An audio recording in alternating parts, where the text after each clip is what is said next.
welcome to our community. I'm Gayle Benedict, your hostess. With me today, I have members of the Monmouth Ocean Jugglers Association and their fearless leader here, Joe Miller. Joe, if you'd introduce your members for us, and if you'd all let us know about how long you've been juggling. Okay, to my left here is Rachel. Hi. And how long have you been juggling, Rachel? I've been juggling about 3 years. About 3 years. And this is Sharon. 4 years. Okay. And Mark. Mark, how many? Since my days on the bench of the tennis team, so it's been 15 years. 15 years, something to do while you were waiting, While I'm okay? on the bench. Okay. And Jason. And Jason? 5 months. 5 months, great. So you're a little bit new to the group. Have you been juggling for longer times than that, or did you just become interested and want to learn more? I started juggling about 5 months. I joined the group 2 weeks ago. Okay, great, great. And there are a lot of different things you'd like to tell us about juggling. Okay. The first question is, what is juggling? And what most people think of when they think of juggling is throwing balls in the air. And Sharon is going to show us the basic 3-ball cascade. This is the simplest juggling pattern that people learn at the beginning of learning to juggle.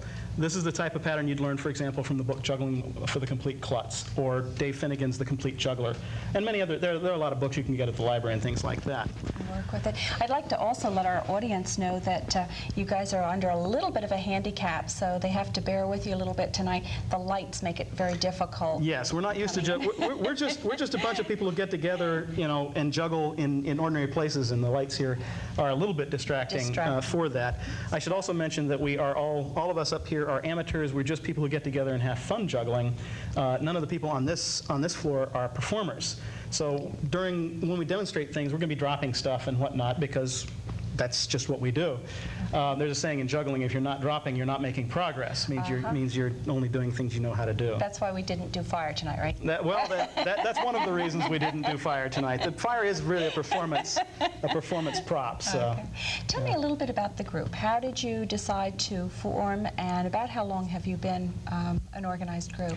Well, the club was organized by someone who's not here, Janine, in early 1994. She and I are both members of the International Jugglers Association, as are some of the other members of our club. That's an international juggling group. And she got some names out of the roster for the IJA, called up some people, we started a group, and through various means, like programs like this and newspaper articles, we've been able to collect people from all walks of life who weren't jugglers before.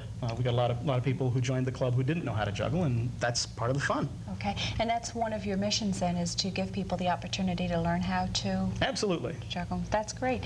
When do you normally meet, and how often? We get together once a week on Wednesday nights. Currently we're meeting at the Lakewood High School in Lakewood, oddly enough. And we're looking for a place for the summer because the school closes down in the summer. So we haven't figured out where we're going to be there. You know, we can meet outside sometimes, but that's only weather permitting. Okay, that sounds great. Can you show us some of the things that you teach people to juggle with?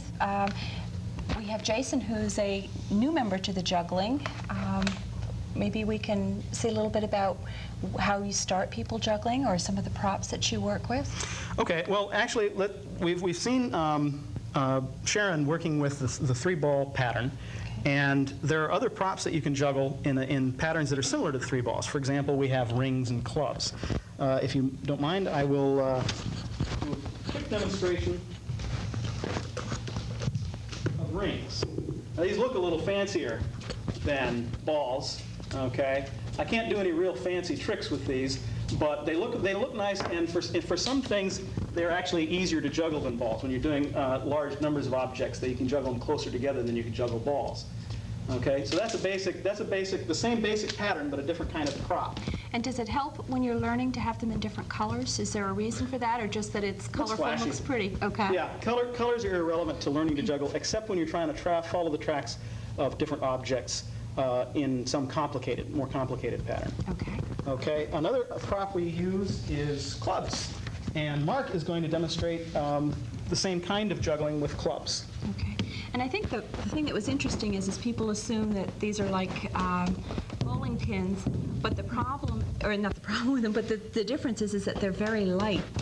These are clubs that are actually made for the purpose of juggling. They're not nearly as heavy as bowling pins are, and the balance is set up such that they are well designed for the juggler to use.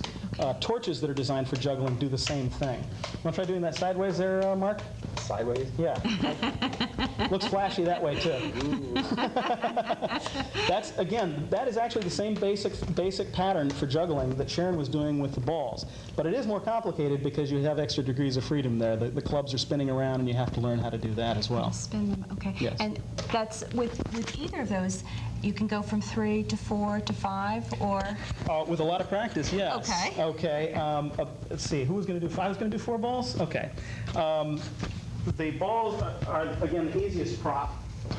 Now, So- is this the same thing Sharon had? Sharon has something that looks like a, I guess they Good are the point. same. Yeah, well, they're similar. Actually, you can.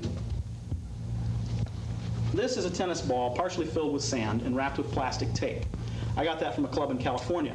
Very durable, very nice. We've got some people in the club who've made similar ones. Mark was making some of these also, again, wrapping with tape. And why the sand in them? Why? The sand is to make them heavier. You can juggle tennis balls. It's not that hard to juggle a tennis ball, but it tends to bounce a lot and roll away from you. Okay. By putting sand in it, it sort of Doesn't stops move. it. It makes it a little easier to grab it when you drop it Okay. on the ground. You'll have to chase it from underneath the couch when you're... Or beat the dog out? This is a beanbag that comes from juggling with the book Juggling for the Complete Klutz. And they're nice. They're not terribly durable. If you juggle a lot, they'll eventually start coming apart at the seams and stuff like that. But there are a lot of relatively inexpensive commercial suppliers of juggling equipment as well. And again, you can use tennis balls. There are Wilson makes tennis balls that are decorated in colors. Buck a piece, cheap juggling supplies. Yes. Any other ideas? Shopping bags are also a cheap way to learn how to juggle. So you take the shopping bags and you throw them. They Plastic shopping bags Plastic as a shopping bags. substitute for Plastic scarves. shopping bags. Okay. Dave Finnegan's book, The Complete Juggler. Juggler's Bible. That comes with 3 scarves. Now, I'm not a big proponent of scarf juggling, but if you want to learn if you want to try practicing with scarves, and you don't want to buy the book or buy fancy scarves, as Rachel says, you can use just plastic pusher bags. Works pretty well. The basic 4-ball pattern comes from 2 in each hand. There are many different ways you can juggle 4 or more balls, but this is the basic thing. If you want to irritate a juggler who's doing 4 balls this way, say, "You're not juggling 4, you're just doing 2 in each hand." They'll really get their goat. Now, there are other patterns you can do with 4. This is sort of a half shower, which I can't do terribly well.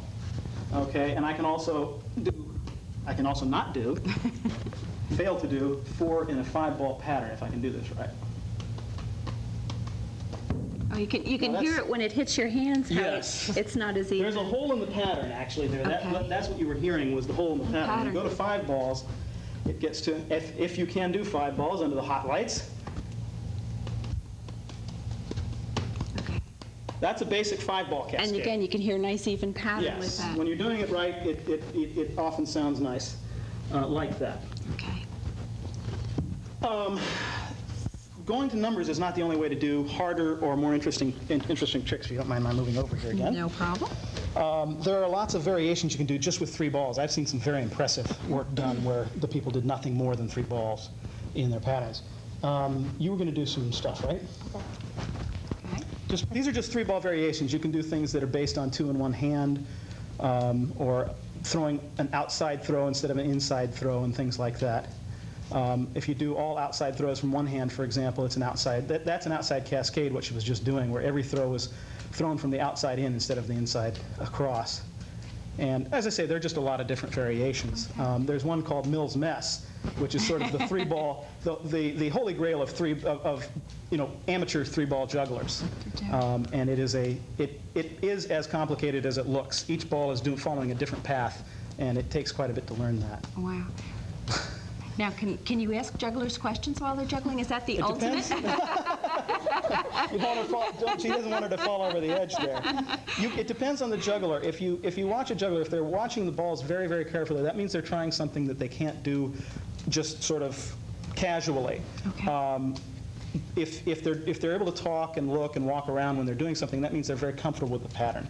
So a lot of people, if they want to do a lot of interaction with their audience, will go with the tricks that they're comfortable with, like a cascade or something like that. That was great. How long did it take to do that? Well, it took me about a year to get just the basic cascade down because I was reading from the Juggling for the Complete Klutz. And then once I joined the Juggling Club group, you learn from other people, and Mills Mess took me that cross one.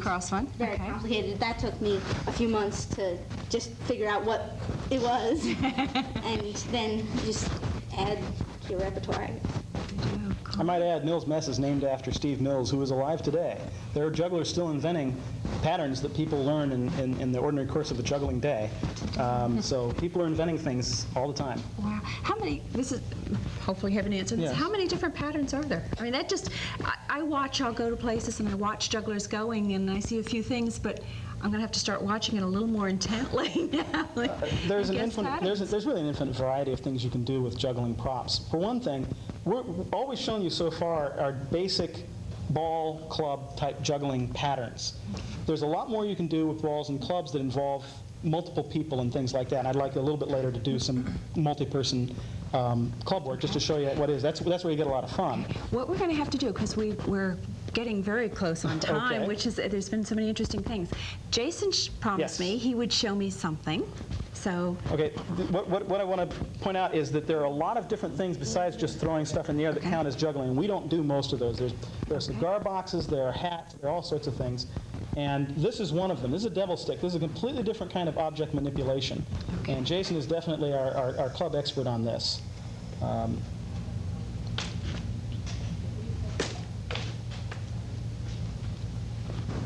I need the names of them. that's all right. We were impressed We'll call that the airplane. The other one that we'll call the kick-up. This is a helicopter. Now, Jason, That's a drop. you didn't learn this in just 3 minutes, did you? Or, I mean, three or 4 months. You've did this before you joined the group, or you've learned this just from the group? Juggling these for 5 months. This is great. I have a book. I don't forget the name of it, but it taught me all these the artists, of course, and names. Great. The one told me about this one here. Taught me in the air. He's good. I mean, He he's is very good good. with the devil stick. He is This is good. actually a Mystics brand thing, which is a little different than a traditional devil stick, but it's a very popular one right now. And I've been working with this particular prop for a long time, and I can't do nearly what he does. I don't try it as hard, obviously. I don't practice as much. Hurry, passing clubs. Okay, Yes. let's do some club Great. passing. The flashes, one of the Great. most fun things you can do in juggling is doing things with other people. Okay? You can have as many people as you want in a pattern. I've been in patterns with 11, 12 people. But this is a basic two-person, 6-club passing pattern.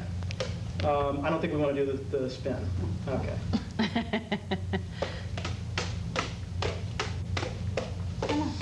Okay, if you want to do it, you can, but bear in mind there's stuff behind you. I'll just do it. Go ahead and do it. Now, that's not the end of the pattern, Okay. okay? Because if you're juggling, you can always pick up. As long as somebody's still going on, you can keep the pattern going. This is great. As you're doing this, we're just about out of time, and I'd like to thank you all very much for joining us today. I know I've learned an awful lot about juggling, and I'm going to look at it entirely differently in the future. And if people are interested in finding out more about learning to be a juggler, or even finding out about obtaining jugglers for parties or whatever, Joe said they could call him at his home number, which we have on the screen. We have a couple of club members who do perform, do clown stuff and stuff like that for parties, so. Great. Thank you all so much for being with us. I'm Gayle Benedict, your host.